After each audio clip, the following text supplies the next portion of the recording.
Am I the a-hole for refusing to reconcile with my toxic sister after years of drama? Let's call me Jessie, female, now in my 30s, have an older sister, Kathy, who is 10 years older than me. From the outside, we grew up in what people would call a good family.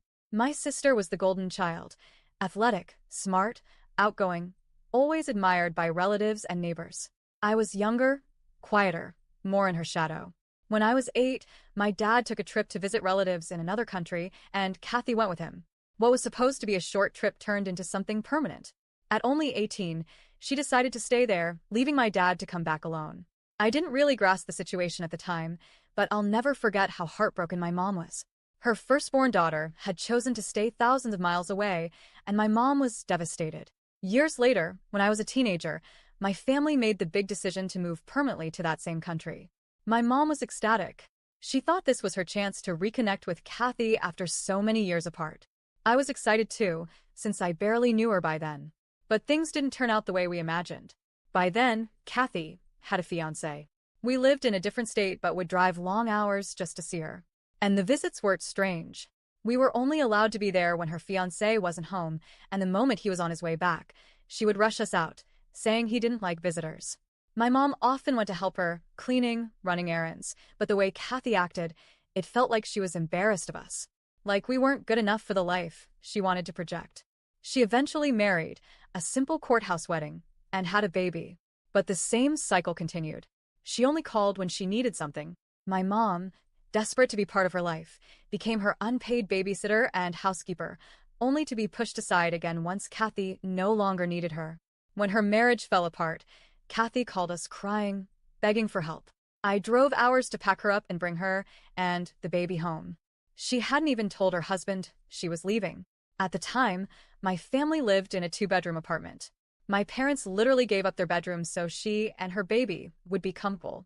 My mom slept with her, woke up through the night with the baby, and took over childcare during the day so Kathy could study for her nursing exams. Even when my parents later bought a house, they gave her the master bedroom. She refused it because it didn't have a bathtub. She kicked me out of the shared bathroom entirely so she could have full control. If I dared to complain, she'd accuse me of being selfish or not helping enough. The truth is I was helping walking the baby, cleaning, babysitting when I could, but I was also a college student. I wasn't her co-parent. The constant fights drained all of us. My dad even stopped fixing up the house because she always complained about the noise. Despite graduating and working as a nurse, Kathy refused to contribute financially, saying she needed to save for her own place. My parents let it slide because they wanted her to succeed, but the resentment in the house was overwhelming. Eventually, my parents sold the house, and we all moved into separate apartments in the same complex. Did that solve things? No. My mom practically became Kathy's full-time nanny. She woke up at 4 a.m. every day, went to Kathy's place by 5 a.m. to watch my niece, went to work for a full shift, came back to relieve the babysitter, and stayed until late at night before finally going home to collapse in bed. She repeated this every single day and still did weekends so Kathy could go out. My mom was exhausted, but Kathy never acknowledged it. She just demanded more.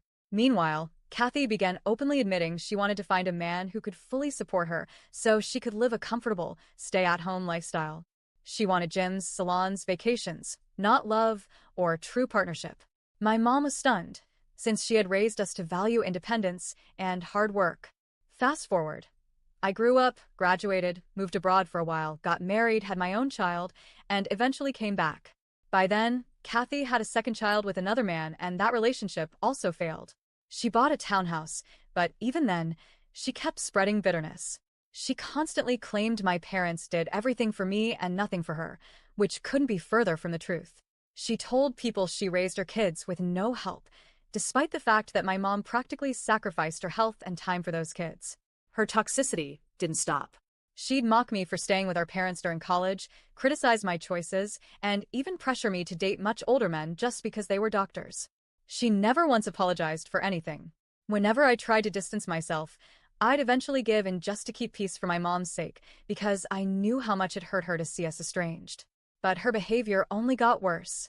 She started drinking heavily, even in inappropriate situations, like the time she brought alcohol into the hospital room after my mom's surgery.